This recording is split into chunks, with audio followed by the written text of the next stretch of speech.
The 2020 regular season has come to an end, and our Kansas City Royals are sitting at 86 and 76 on the year, which is good enough for a playoff spot. So our Royals are going back to the playoffs, but they did not win the AL Central as they were 7 games behind the Cleveland Indians. A bit of a slow August and September did not fare well for them in the standings as they dropped below the Indians, which we were like neck and neck with them for most of the season.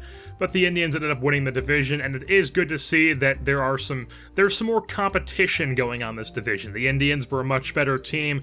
They had 90 plus wins. We even made the wild card with 86 wins. The White Sox weren't even terrible with 80 and 82. Twins could put together a few pieces. They did not have the best season, and the Tigers were just really bad after last season being kind of mediocre.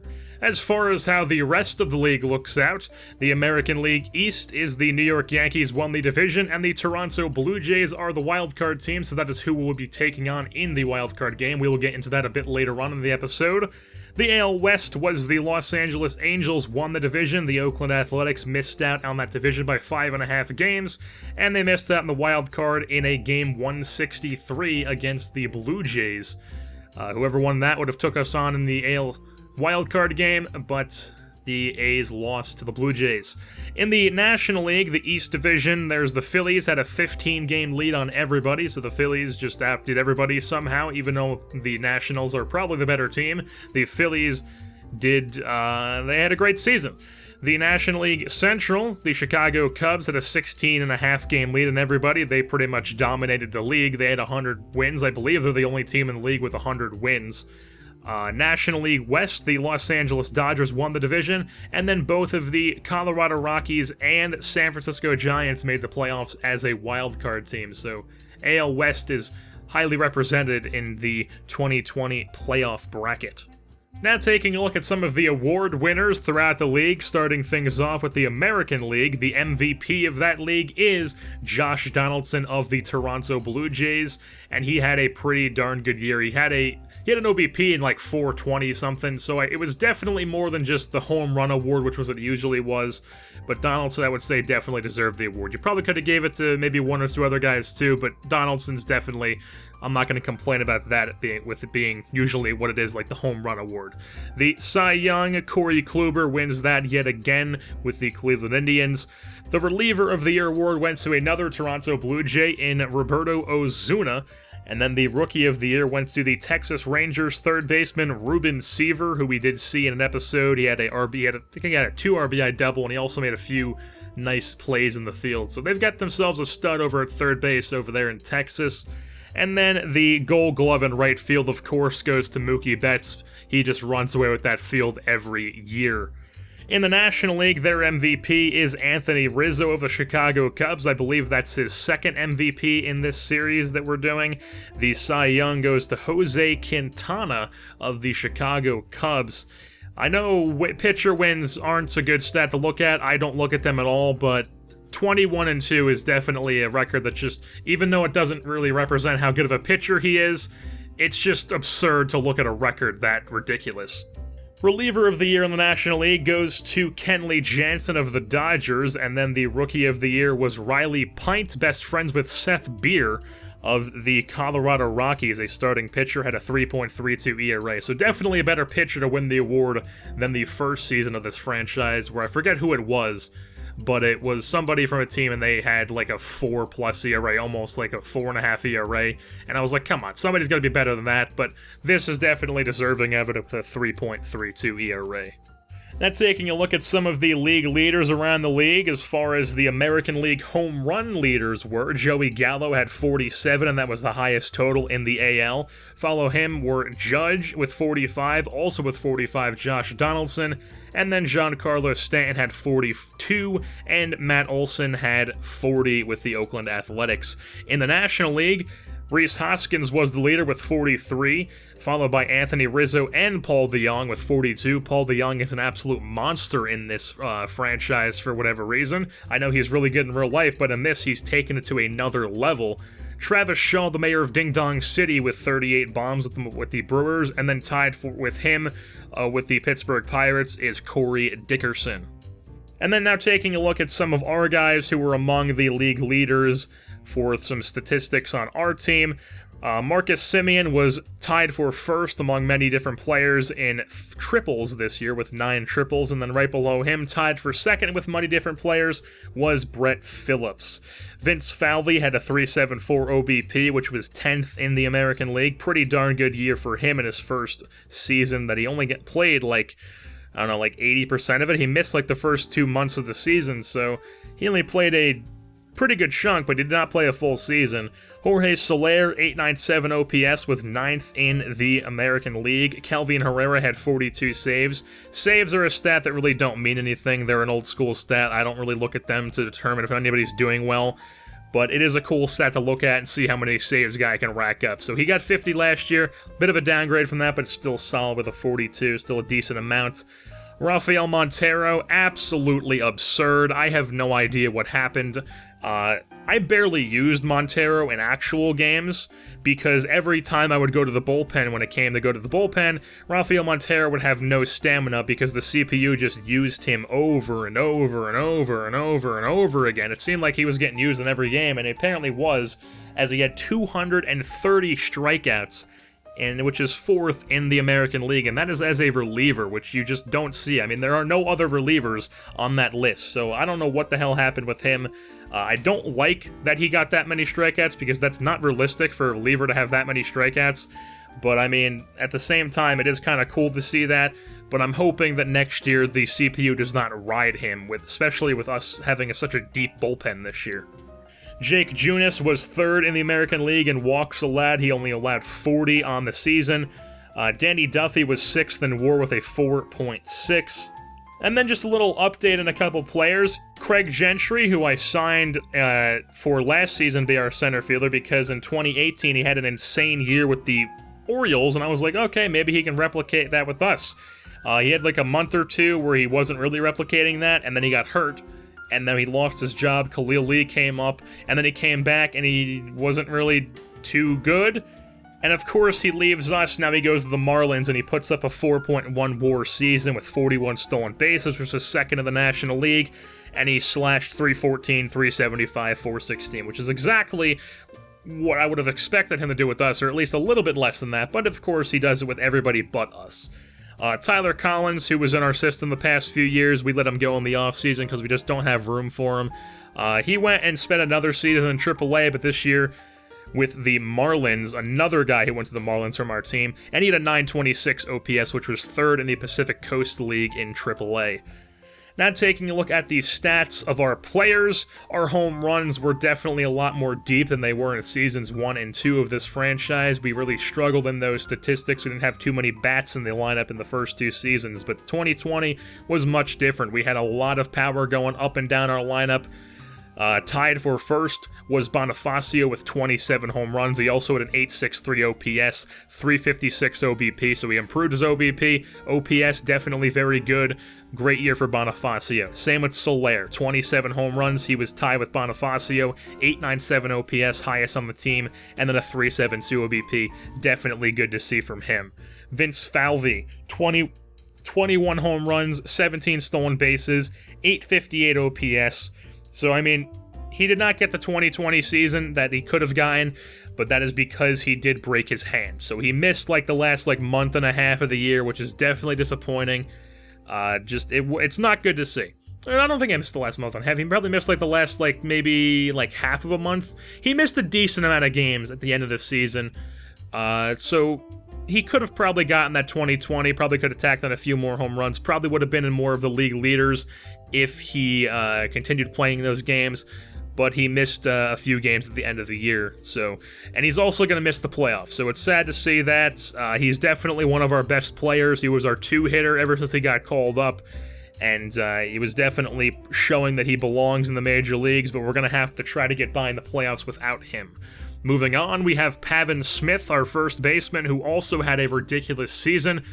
He also did not play the entire season, but he still put up great numbers, 18 home runs, 841 OPS. Marcus Semien came over from the Athletics midseason, and he had a 791 OPS with 23 home runs in our leadoff spot. Brett Phillips had 20 ding-dongs with 731 OPS, which is a pretty decent OPS, but I mean, his average and OBP, you definitely want to see those go up. I don't care about average, but I need to see his OBP go up. It was only 298, so you want to see that at least in like the 350 areas for him. Hopefully he can improve upon that this next season, and if he does, then his OPS and his home run should go up even more, because the guy he still put up a pretty productive season. He had a pretty good WAR, he's really good defensively, he just didn't get on base as much as I would have liked. Jurickson Profar was a guy for us who had 723 OPS, 9 home runs, and 371 at-bats. He spent most of the year as the utility guy, getting constant shots just at different positions. But then at the end of the season, he was starting at 2 different positions against righties and lefties. Mabry's Valoria had a very good second half of the season. First half, not so much. I would say he had like the first 3 quarters of the season, he was kind of just like, oh, not really that great offensively, but of course great defensively. And it is his first season, he's still young, he's got some improving to do. But I'd say the last like third of the season, he really picked things up, he really started coming to his own. He had a few home runs on the episodes that you guys would have seen. I'm very, very excited to see what he can do in the 2021 season, but we do have the playoffs before that, so let's move on to the next guy. That is Travis Janikowski, 669 OPS, 23 stolen bases. Janikowski, not the greatest year. He had a pretty good year for us last year as the 4th outfielder, not the greatest this year. This is his last year in the contract, though, so he is going to be going into free agency at the end of the playoffs, but he is here for the playoffs as our starting center fielder because of the injuries.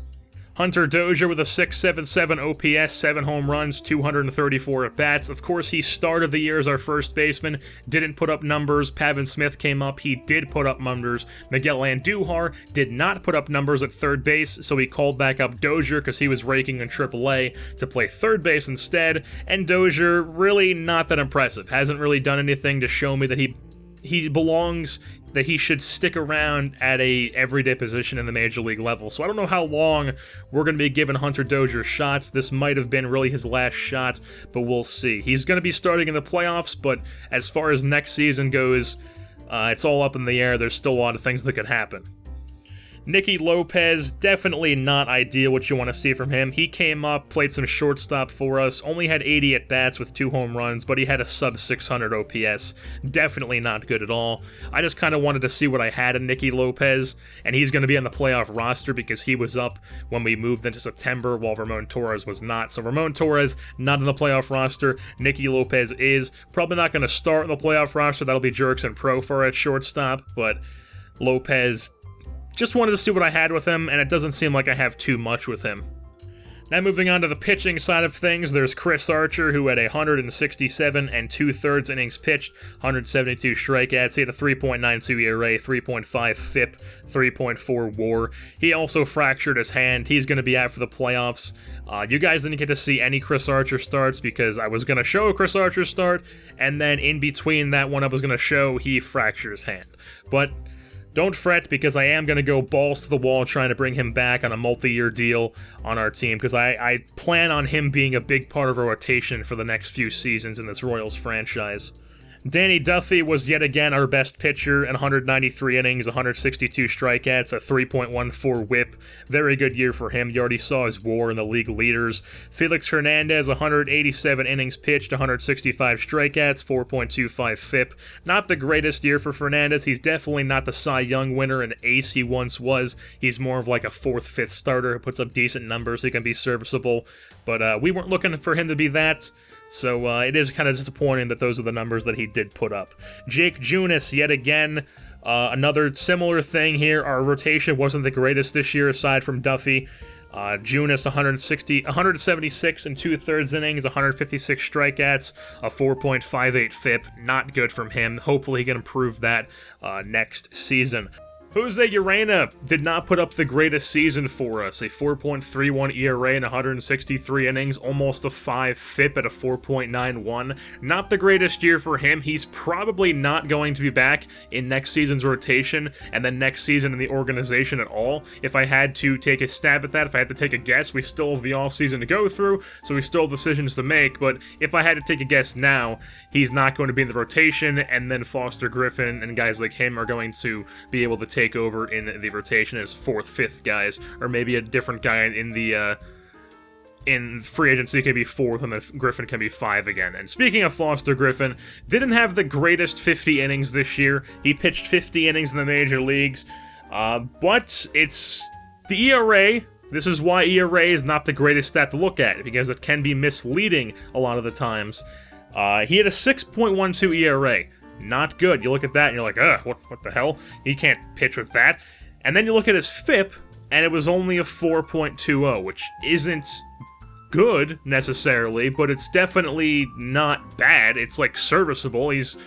What else do you want from a 5th starter than a 4.20 FIP? I mean, obviously, you would take maybe 1 to 5, all being aces, but obviously you're not going to get that in the major leagues. So Foster Griffin, definitely a bit misleading with his ERA, but the 4.20 FIP and then a 3 walk rate. Not the worst, so its walk rate's pretty much around the same as everybody else except for Junis, because Junis is insane and doesn't walk anybody. And then in the last episode that you all saw was the game against the Tampa Bay Rays, where we took on Jesse Hahn, and on the mound for us was Mark Leiter Jr. So I basically wanted to test out and see if he would possibly be starter material, because if we do let go of Urena, maybe Leiter could be 4 and Griffin could be 5, and then the rotation, the rest of it could be Archer, Duffy, and Junis, and then the 4-5 are Leiter and Griffin. That could be a possibility for us in this upcoming season if Leiter proves that he could be a starter. Because if you look at his stats, you look at his attributes, he's a very good pitcher. His stamina's not the greatest. It's good enough to start, but it's not like 90 stamina. It's like a high 60 stamina, but the rest of the things across the board are like mid-70s. He's got great control, velocity, and break. The guy could probably be a pretty good starter for us, so I wanted to see if he could do that. And in those 3 games that he started at the end of the year, he pitched 19 and in a third innings, struck out 13, only walked 1 guy in all those innings. So Mark Leiter, if I had to guess right now, I'd say he's probably going to hit a shot in a rotation, maybe not in the open day rotation, but at some point in next season.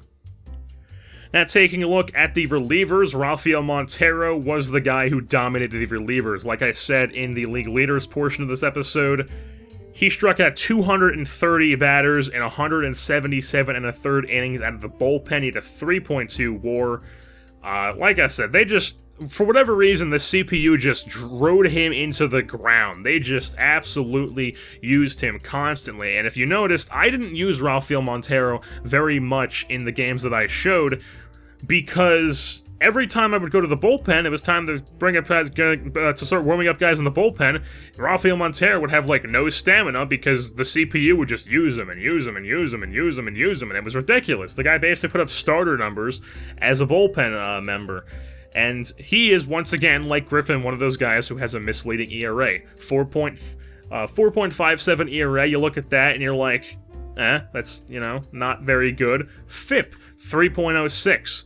Pretty good. So Rafael Montero definitely had a pretty good year for us coming out of the pen. Hopefully next year he doesn't get used that much and the bullpen gets spread around a bit more, but I guess there's not really much I can do considering it's just a CPU using him like that, and I'm not going to play all 162 games. Jose Torres, probably one of the best decisions we've made to acquire a guy in this entire series. Our lefty, 42 innings pitched, 41 strikeouts, a 2.18 FIP, 1.9 ERA. He's been really solid for us. He had a good year last year, great year this year. He's a very good left-hander in our pen. He was a Rule 5 draft in the first offseason, and he has been exceptional for us. Familia, who we traded for last offseason, 2.62 ERA, similar FIP, 34 innings, 36 strikeouts. He did his job in the setup spot. Sean Gilmartin pitched 23 innings, 27 strikeouts, 2.35 ERA. Good year for him. He was our Rule 5 draft pick this year. Brad Keller, Basically, a poor man's Rafael Montero did not get as many innings as Montero. He was the other long reliever for most of the season. He struck out 83 in 66 innings with a 3.8 ERA. Brad Brock, he got the job done. Pretty good year for him. 31 and 2 innings pitched, 42 strikeouts, 3.41 ERA. He was pretty good for us. Not sure if he'll be back, but he did have a good year for us in 2020. Josh Fields did not have a good year for us. Strikeouts and innings, pretty decent. 57 strikeouts, 55 innings, but he had a 3.93 ERA, and this is one of those instances where it's reverse, where ERA, not that bad, but his FIP, pretty bad. 4.80 FIP, not good. So Josh Fields, not going to be coming back next season. He wasn't going to be coming back anyways, but that's definitely solidifying the decision to not bring him back. Kelvin Herrera continues to be good for us. He had 50 saves last year, obviously, 42 this year. Bit of a downgrade, doesn't matter, saves don't matter. 56 strikeouts, 56 innings, and a good year for our fireball closer. And now taking a look at the rotation and bullpen and lineups of our team, and then also the Toronto Blue Jays, who we will be taking on in the wildcard game. Obviously, we don't need to look at the entire rotation, just the number one starter, because it is a one-game playoff to decide who faces the Cleveland Indians. So for us, it's Danny Duffy going in that game, and then in the bullpen backing him up is Brad Keller, Rafael Montero, Foster Griffin, Jose Torres, Sean Gilmartin, Josh Fields, Brad Brock, Familia, and then Kelvin Herrera. While on the Toronto side of things, Aaron Sanchez is the guy they're sending out there for the wildcard game. While pretty even with Danny Duffy, we definitely have, I would say, the more depth in our rotation as them, but this is only a one-game series, so they don't have to worry about that in this particular series. They would just have to worry about it if they do beat us in advance against the Indians. As far as their bullpen, Carlos Ramirez, Ryan Tepera, Al Albuquerque, Sung Hwan Oh, I believe how you say that, Danny Barnes, Johnny Venters, and then the reliever of the year, Roberto Ozuna. Taking a look at their lineups against right-handers, it's shortstop Bo Bichette, second base Devin Travis, third base Josh Donaldson, DH Vladimir Guerrero Jr., center field Teoscar Hernandez, first base Justin Smoke, right field Randall Grichuk, left field Dwight Smith Jr., and catcher is Reese McGuire. Against lefties, a bit different. Leading things off in center is Kevin Pillar, followed by shortstop Bichette, third base Donaldson, DH Vladdy Jr., first base Smoke, second base Travis, right field Grichuk, left field Smith Jr., and catching, once again, is Reese McGuire. So with that being said, that's going to wrap things up here for this edition of the Kansas City Royals franchise, the end of season 2020 regular season recap, and also a little bit of a wildcard game preview against the Toronto Blue Jays. Winner of this game moves on to face the Cleveland Indians in the ALDS. The other ALDS game, of course, being the New York Yankees, the back-to-back defending champs, against the Los Angeles Angels. I've been your host, Jerseyborn, and I'm saying goodbye. Okay.